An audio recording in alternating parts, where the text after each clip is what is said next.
अस्सलाम वालेकुम नाजरीन, मैं असद अली तूर हाजिर हूँ असद तूर अनसेंसर्ड के साथ। और आज हमारे पास बहुत बड़ी ब्रेकिंग न्यूज़ है। मुल्क में जिस किस्म के हालात चल रहे हैं, सियासी और माशी, और एक बहरान की तरफ मुल्क बढ़ रहा है, एक ऐसे वक्त में जबकि अदलिया की तरफ भी देखा जा रहा है, ऐसे में आला अदलिया के जजेस को हरासा करने और धमकाने का सिलसिला शुरू हो गया। और ये बड़ा ही इस मौके पर बहुत अहम है ये पेशरफ्त, और हम इसकी तफसीलात, एक्सक्लूसिव तफसीलात से आपको आगाह करेंगे कि ये किस जज को किस तरह से हरासा किया गया और क्या पैगाम था, उसका मकसूद था उसमें। इस तफसीलात से आपको आज हम आगाह करेंगे, लेकिन इससे पहले कुछ कल होने वाले वाक़यात की तफसीलात पर भी बात करना ज़रूरी है। कल दो बहुत बड़े वाक़यात हुए। एक तो बलोच रहनुमा थी, पॉलिटिकल एक्टिविस्ट थी करीमा बलोच, उनकी वो जाँ बहक हो गई। उनकी लाश मिली टोरंटो में, जहाँ पर वो असाइलम पर थी। उसके में भी बहुत अहम और ये पेशरफ्त थी। और उसके अलावा उसके ऊपर कुछ रद्द अमल भी था, उस पर भी बात करेंगे। और उसके अलावा कल वज़ीर-ए-आज़म इमरान खान ने एक इंतहाई अहम बयान दिया है। शायद वो लोगों को लग रहा है कि वो शायद उनके लिए है, लेकिन वो कुछ मखसूस हलकों का पैगाम उन्होंने अपने वज़रा के लिए पहुंचाया है। सबसे पहले करीमा बलोच की बात कर लेते हैं। करीमा बलोच जो एक बलोच एक्टिविस्ट थी, यहाँ पर बलोच स्टूडेंट ऑर्गेनाइजेशन की चेयरमैन भी रही 2018 तक। फिर वो 2015 में वो बैरून मुल्क चली गई थी कनाडा। उन्होंने वहाँ पे असाइलम ले लिया था। वहीं पर उन्होंने एक इसी अपने जैसे एक पाकिस्तानी एक्टिविस्ट से ही शादी की थी। तो वो लापता हुई और फिर उनकी लाश पानी से मिली एक जजीरे के पास। इसी तरह इससे पहले साजिद हुसैन भी, उनकी लाश भी इसी तरह मिली थी।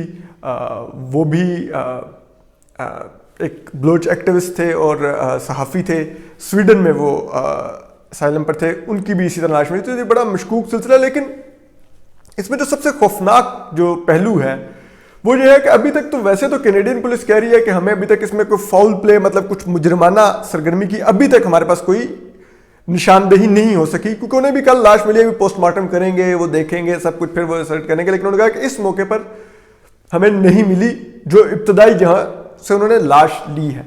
लेकिन एक तहरीक इंसाफ जो पाकिस्तान की हुक्मरान जमात है, इसके एक एक्टिविस्ट हैं जो अमूमन लोगों को बारे में मिलाइन करने की कैंपेन चलाते हैं। मैक के नाम से वो ट्विटर पर मौजूद हैं। वो कल से इस कत्ल की जिम्मेदारी कबूल कर रहे हैं। वो ये कह रहे हैं कि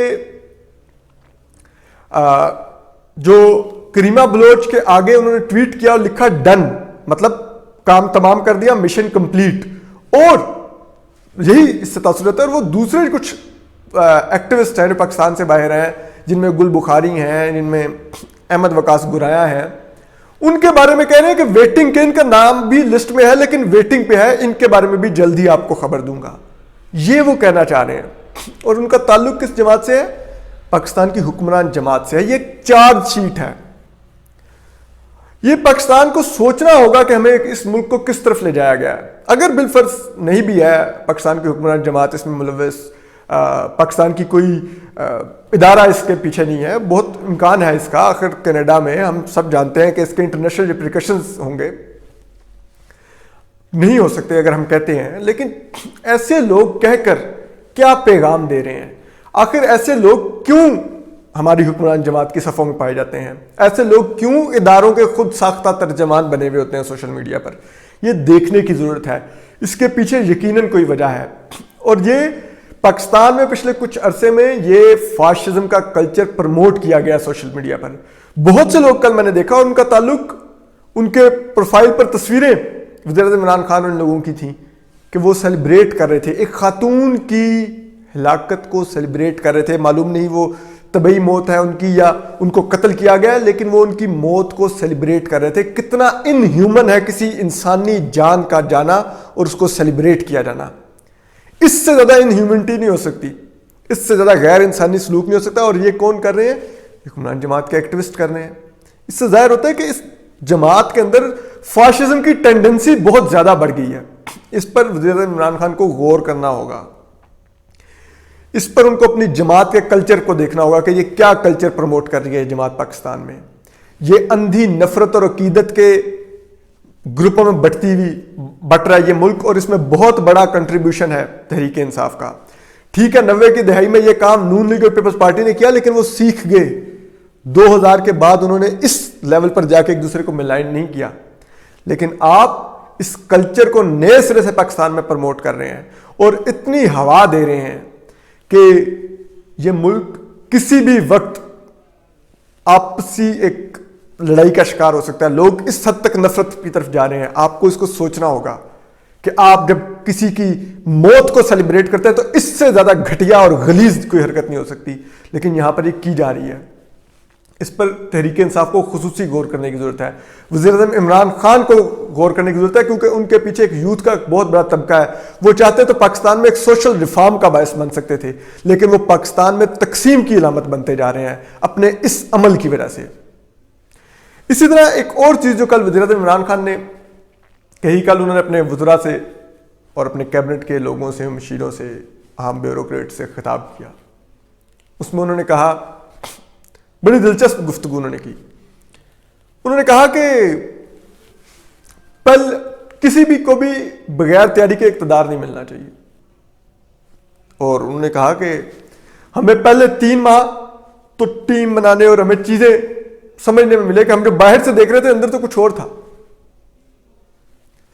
پھر انہوں نے کہا کہ 1.5 سال تو ہمیں صرف پاور ڈویژن کے فگرز یعنی کہ اعداد و شمار سمجھنے میں لگا.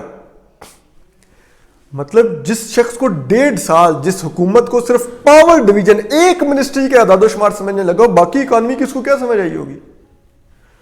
اور پھر انہوں نے کہا کہ اب ہمارے پاس یہ ایکسکیوز نہیں ہے کہ ہم نئے ہیں, ہم سیکھ رہے ہیں, اب ہمیں پرفارم کرنا ہوگا. اب ہم اگلے جو ہمارا بقیہ پیریڈ رہ گیا ہے, ہماری حکومت کا مدت جو رہ گئی ہے 2.25 سال, اس میں ہم یہ ایکسکیوز نہیں دے سکتے. تو یہ ایکسکیوز وہ ہمیں تو نہیں دیتے رہے کہ میں سیکھ رہا ہوں, ہمیں تو وہ یہی بتاتے رہے پچھلی حکومتوں نے سب کچھ کیا, پچھلی حکومتوں کی وجہ سے معیشت اس حالت میں ہے, پچھلی حکومتوں کی وجہ سے پاکستان کو اتنا قرضہ لینا پڑ رہا ہے, پچھلی حکومتوں کی وجہ سے پاور کرائسس ہے, پچھلی حکومتوں کی وجہ سے مہنگائی ہے. ہمیں تو وہ یہ بتاتے رہے, ہمیں تو وہ انہوں نے نہیں بتایا کہ ان کو 3 ماہ تو یہ نظام دیکھنے میں لگے کہ باہر سے کچھ اور تھا, اندر سے کچھ اور ہے. ہمیں تو وہ 3 ماہ بعد انہوں نے اشتہار دیا تھا, ہم مصروف تھے پورے پیج کا تمام پاکستانی اخبارات میں. ہمیں تو وہ یہ بتا رہے تھے ہم مصروف ہیں, ہم آپ کے لیے اتنا کچھ کر رہے ہیں, ہم نے یہ کر دیا وہ کر دیا. ہمیں تو وہ یہ بتا رہے تھے 3 ماہ بعد کہ ہم نے معیشت کو ICU سے نکال لیا ہے, ہم نے ملک درست سمت میں چلا دیا ہے. ہمیں 2020 کے پہلے ماہ میں انہوں نے کہا کہ یہ سال خوشخبریوں کا سال ہوگا, جبکہ 2020 میں معیشت آلریڈی 5.8 سے 1.9 پہ آ چکی تھی, اور 2020 میں وہ مزید نیچے جا کے -4 پر چلی گئی, -0.4 پر چلی گئی. تو ہمیں تو وہ یہ بتا رہے تھے, تو پھر یہ وہ کس کو بتا رہے تھے کہ ہم نئے ہیں, ابھی سیکھ رہے ہیں. اور حیران کن بات یہ ہے, بڑی افسوسناک بات یہ ہے کہ وہ کہتے ہیں کہ تیاری کر کے اقتدار ملنا چاہیے. تو ان کو تیاری کیوں نہ وہ کر سکے؟ KP میں وہ 5 سال رہے, جبکہ انہوں نے انتخابات سے پہلے 2018 کے انتخابات سے 3 مختلف مواقع پہ کہا کہ ہمیں KP میں بہت سیکھنے کا موقع ملا اور اب ہم سیکھ گئے. شکر ہے 2013 میں سینٹر نہیں ملا تھا, ورنہ مسئلہ ہو جاتا. اب ملے گا تو اب ہم پرفارم کریں گے. لیکن پھر بھی وہ کہتے ہم تو آئے تو اندر حالات کچھ اور تھے. تو آخر کیا ہوا کہ وہ تیاری نہ کر سکے KP میں رہ کے بھی 5 سال, جبکہ مبینہ طور پہ 2010-11 سے ان کو کچھ لوگ تیاری کروا رہے تھے. انہوں نے ان کے بھی تیاری پر سوال اٹھا دیا کہ وہ جنرل احمد شجاع پاشا اور جنرل ظہیر الاسلام, اس کا مطلب ہے اتنے بڑے نالائق تھے کہ وہ اتنے اعلیٰ عہدوں پر پہنچ گئے, لیکن وہ آپ کو تیاری نہ کروا سکے کہ ملک کا نظام کیسے چلتا ہے, ملک کے اندر ہے کیا, ملک کی اسٹرینگتھ کیا ہے, ملک کی معیشت کہاں پہ کھڑی ہے, ملک کی سیکورٹی کہاں پہ کھڑی ہے. یہ بھی ایک سوالیہ نشان ہے ان لوگوں پر کہ وہ پروموٹ ہوتے ہوتے ایسے عہدوں پر کیسے پہنچ گئے کہ ان کی جو تھی اہلیت وہ یہ تھی کہ وہ ایک شخص کو تیاری نہ کروا سکے کہ ملک کیا ہے. اور وہ جب شخص اقتدار میں آیا تو اس نے کہا کہ مجھے 1.5 سال تو صرف پاور ڈویژن کے اعداد و شمار سمجھنے میں لگے. تو یہ بڑا لمحہ فکریہ ہے, اور ہم جانتے ہیں کہ वफाकी वज़ीर साइंस और टेक्नोलॉजी फवाद चौधरी ने 24 जून 2020 को एक इंटरव्यू में कहा था कि वज़ीर आज़म ने काबीना को बताया है कि अब हमारे पास दिसंबर तक की मोहलत है। यानी उनको कहीं से तो ये मोहलत दी गई होगी। उन्होंने कहा दिसंबर तक हमें परफॉर्म करना होगा वरना कुछ नहीं बचेगा। तो किसने उनको ये मोहलत दी थी? और फिर यकीनन उन्हीं को उन्होंने तब एक्सक्यूज दिया होगा कि आप मुझे कुछ मोहलत दें, हम अभी सीख रहे हैं, हम नए हैं। लेकिन अब वो दिसंबर आ गया और दिसंबर में उन्होंने अपने वज़रा को बता दिया कि अब ये एक्सक्यूज मजीद नहीं चलेगा। ये बड़ा अहम है, इसको देखना होगा कि ये वो एक्सक्यूज किसको देते रहे। कौन था जो उनको तैयारी भी करवाता रहा लेकिन तैयारी सही ना करवा सका, फिर इक़्तिदार में जब वो आए तो उनको चलाने की कोशिश करता रहा और वो उसको बताते रहे कि हाँ हम सीख रहे हैं, और अब वो बता रहे हैं कि अब हम सीख गए, अब हमें परफॉर्म करना होगा। तो ये भी देखते हैं। लेकिन इसके अलावा जो आज की सबसे बड़ी और एक्सक्लूसिव खबर मैं देने जा रहा हूं, मुल्क में एक वक्त में जबकि बहुत तेजी से एक सियासी बहरान की तरफ बढ़ रहा है, एक माशी बहरान की तरफ बढ़ रहा है, ऐसे में एक नेशनल डायलॉग की बात हो रही है। वो नेशनल डायलॉग के लिए कुछ लोग बिलवास्ता तौर पर यह भी कह रहे हैं कि उस नेशनल डायलॉग की मेजबानी, क्योंकि पीपल्स पार्टी, नून लीग, नवाज शरीफ और बिलावल कह चुके हैं कि हम इमरान खान से मुज़ाकरात नहीं करेंगे, ये फ्रीक ही नहीं है। मियां नवाज शरीफ कहते हैं कि हमारा फ्रीक जनरल बाजवा और है, हमारा फ्रीक इस्टेब्लिशमेंट है। तो ऐसे में एक नाम जो बार बार लोग इधर उधर से हम सुन रहे थे वो ये था कि अदलिया को भी कहा जा सकता है कि वो उस नेशनल डायलॉग की मेज़बानी करे और मसालियतकार का अदा करे। लेकिन एक ऐसे वक्त में अदलिया को हरासा करना शुरू कर दिया गया है। आज से तकरीबन एक हफ्ता कबल 17 दिसंबर को लाहौर हाई कोर्ट के 2 जजेस जस्टिस शाहिद महमूद अब्बासी और जस्टिस सादिक महमूद खुरम ने एक वर्डिक्ट सुनाया। उन्होंने जो हमारे साबिक वज़ीर-ए-आज़म रहे हैं, एक आमिर के इंस्टॉल किए हुए शौकत अजीज़, उनके ऊपर अटक के पास फतेह जंग में खुदकुश हमला हुआ था इंतखाबी मुहिम के दौरान। उसमें बहुत से लोग पकड़े गए थे जो उस इलाके के कुछ मदारिस के और मसाजिद के लोग थे और मुख्तलिफ तंजीमों से उनका ताल्लुक था, और उनको उस खुदकुश हमले के फैसिलिटेटर का जिम्मेदार ठहरा के उनको सजा सुनाई गई थी।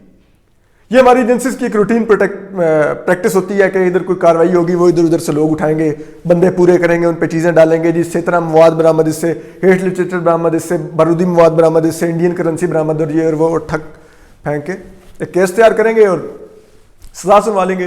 लेकिन जब वो लाहौर हाई कोर्ट में आया तो उस केस के जो फैक्ट्स थे वो साबित ना हो सके तो जजेस ने उनको बरी कर दिया। तो उसके ऊपर हुआ ये कि जाहिर बात है जब वो बरी हुए तो ये एक शर्मिंदगी का मुकाम था कि आपने गलत लोगों को, उनके ऊपर चार्जेस डाले हुए थे, एजेंसीज ने सही तहकीकात नहीं की, इन लोगों ने, पुलिस ने सही प्रोसिक्यूशन नहीं की। तो उसके ऊपर हुआ ये कि उस फैसला सुनाए जाने के बाद एक और जज हैं लाहौर हाई कोर्ट के, जस्टिस शाहिद जमील, तो उनको मुबैना तौर पर ऐसा तासुर है कि उनको समझा गया कि वो शाहिद महमूद अब्बासी हैं, justice Shahid Mahmood Abbasi Lahore high court के। तो जो लाहौर हाई कोर्ट के दूसरे जज थे जस्टिस शाहिद जमील, उनकी गाड़ी का एक सफेद कलर के वीगो डाले ने ताकुब किया हाइलक्स ने।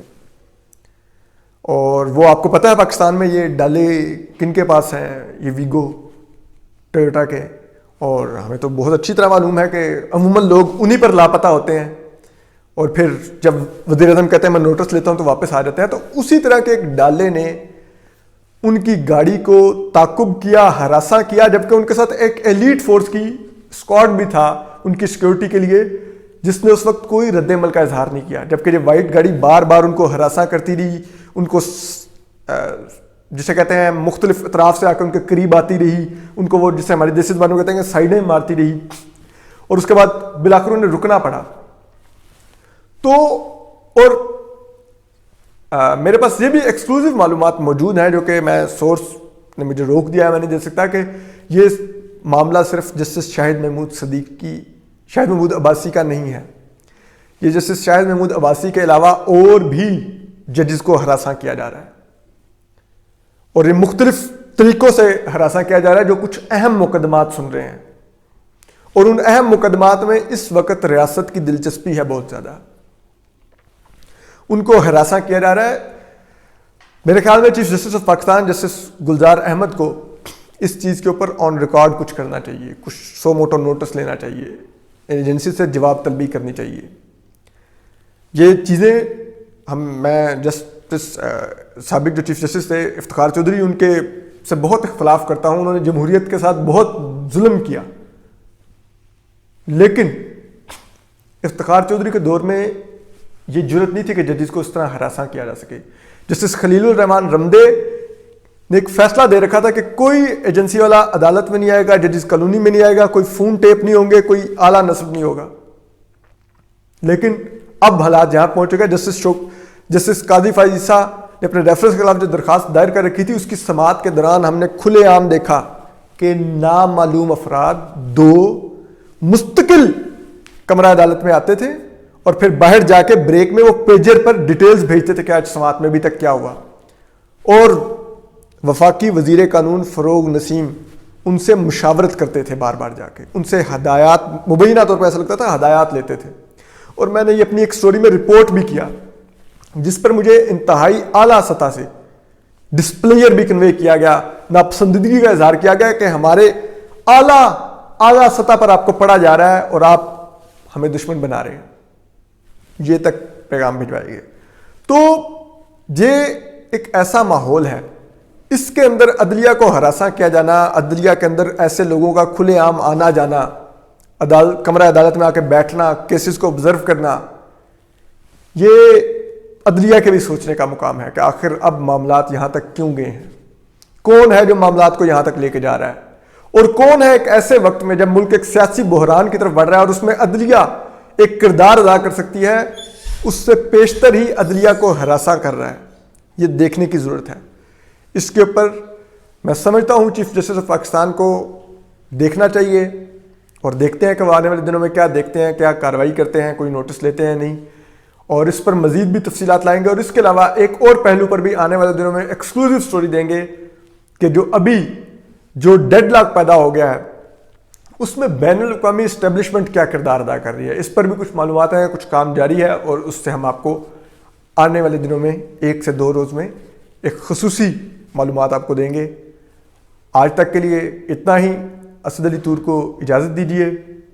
اپنا سب خیال رکھیے, خوش اور سلامت رہیے.